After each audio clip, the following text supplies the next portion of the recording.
Assalamu alaikum. This is Rokia Samia welcoming you all to the English news from Btv Chattogram. Let's begin with the headlines. Aynaghor sample of previous government's Jahiliya established in all spheres, says Chief Advisor Professor Muhammad Yunus.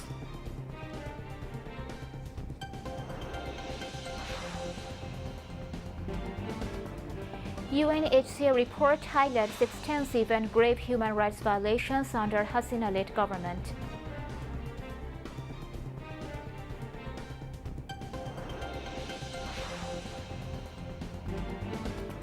Bangladesh Railway starts operating passenger trains through much-awaited newly built Jamuna Railway Bridge.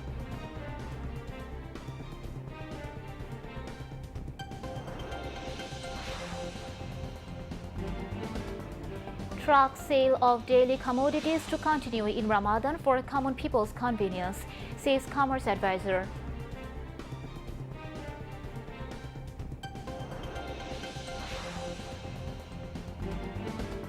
Ceasefire to end if Hamas fails to return hostages by Saturday noon, says Israeli Prime Minister.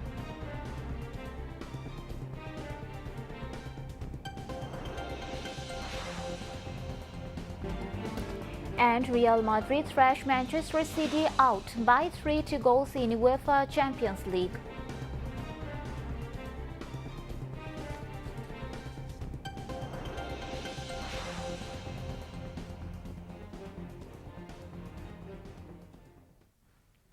Viewers, those were the headlines.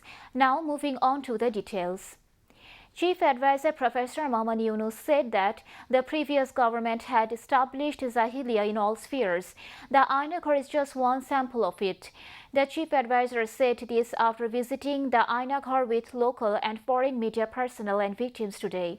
He described the brutality conducted in the aynaghor as unbelievable. Professor Yunus said the torture cell is a reflection of the deterioration of the country in all sectors during the Awami League period. The Chief Advisor said such torture cells are all over Bangladesh, the number of which could not be determined. The Chief Advisor vowed to build a new society in a free Bangladesh. He asserted that those responsible for the crime must be brought to justice.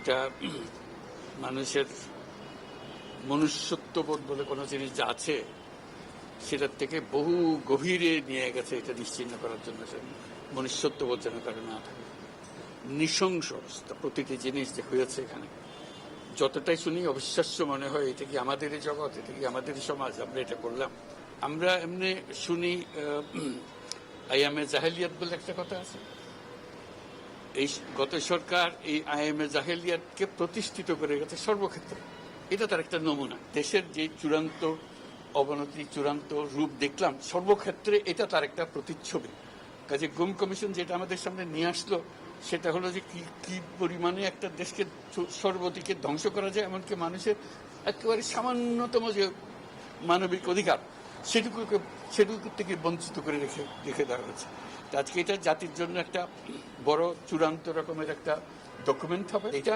মানুষের সামনে এখন বিচার রইল কিভাবে আমরা আবার নতুন করে সমাজ গড়তে পারি যাতে করে আমরা এই যে এটা আমাদের সবারই অপরাধ যেটা হতে দিয়েছি আমরা দেশে আজকে আমরা মুক্ত হলাম সে মুক্ত বাংলাদেশে আমরা যেন নতুন করে আবার সমাজ গড়তে পারি এটার থেকে একেবারে অতি দূরে যেন আমরা চলে যেতে পারি এটার নমুনা এটার সাক্ষী এটার যে ডকুমেন্টেশন গুম কমিশনের রিপোর্টের মধ্যে থাকবে এবং এটা অবশ্য পাঠ্য হিসেবে সবাইকে পড়তে হবে এবং তাদের যারা করেছে তাদের বিচার করতে হবে তা না হলে আমরা নিষ্কৃতি পাবো না এটার থেকে এই যে কাজগুলো করে গেল তারা তা না হলে আমরা আবার মুক্তভাবে বলবো কি করে যে আমরা এই দেশের মানুষ আমরা পরিষ্কার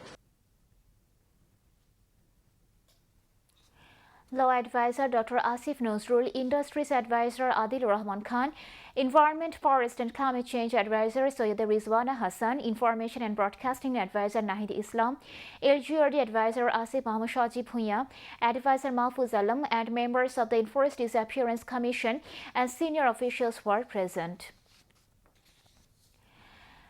The United Nations Human Rights Commission (UNHCR) report highlights extensive and grave human rights violations under the Hasina-led government, including extrajudicial killings, arbitrary arrests, torture, and excessive use of force by security agencies and Awami League-linked elements. The interim government thanked the UN's Office of the High Commissioner for Human Rights (OHCHR) for undertaking the most thorough independent investigation to date of the events in Bangladesh in July and August. The OHCHR conducted its investigation at the invitation of Bangladesh's interim government.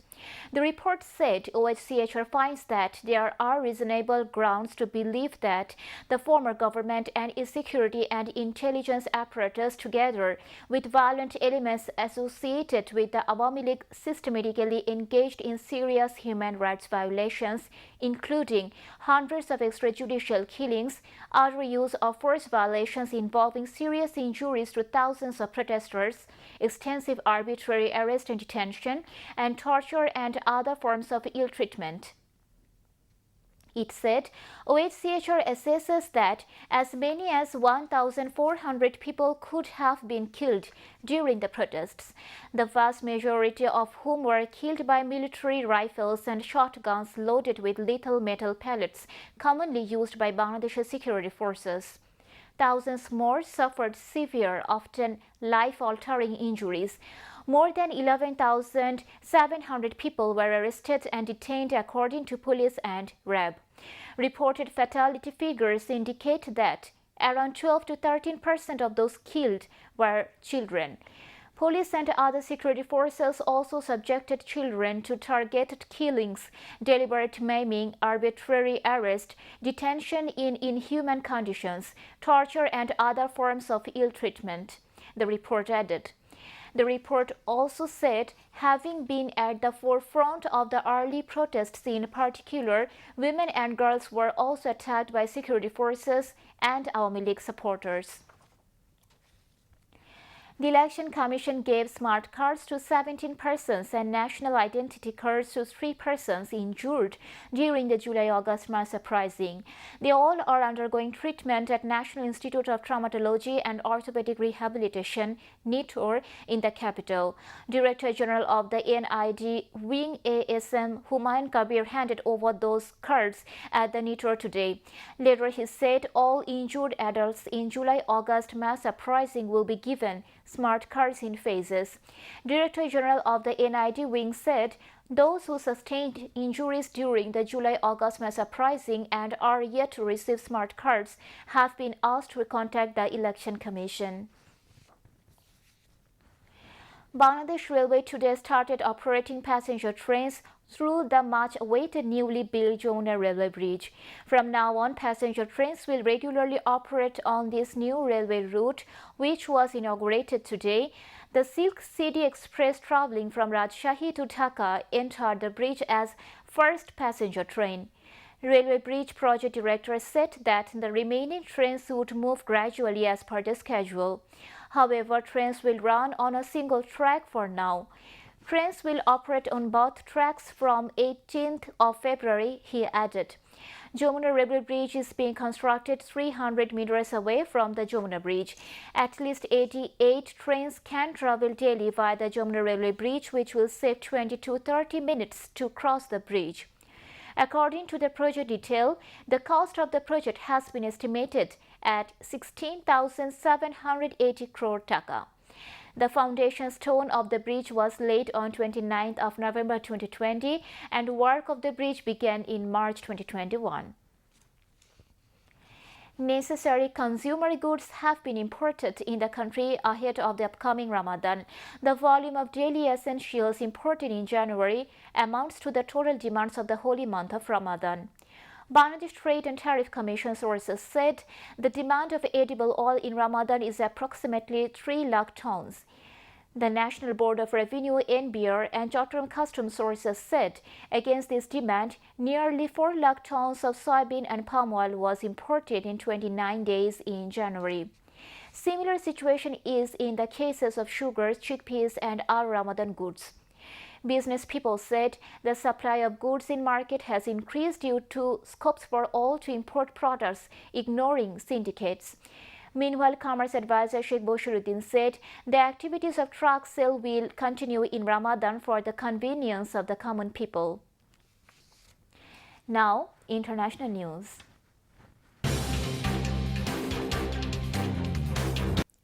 Israel threatened to resume intense fighting in Gaza if hostages were not released this weekend, while Hamas insisted it remained committed to the ceasefire deal and accused Israel of violations.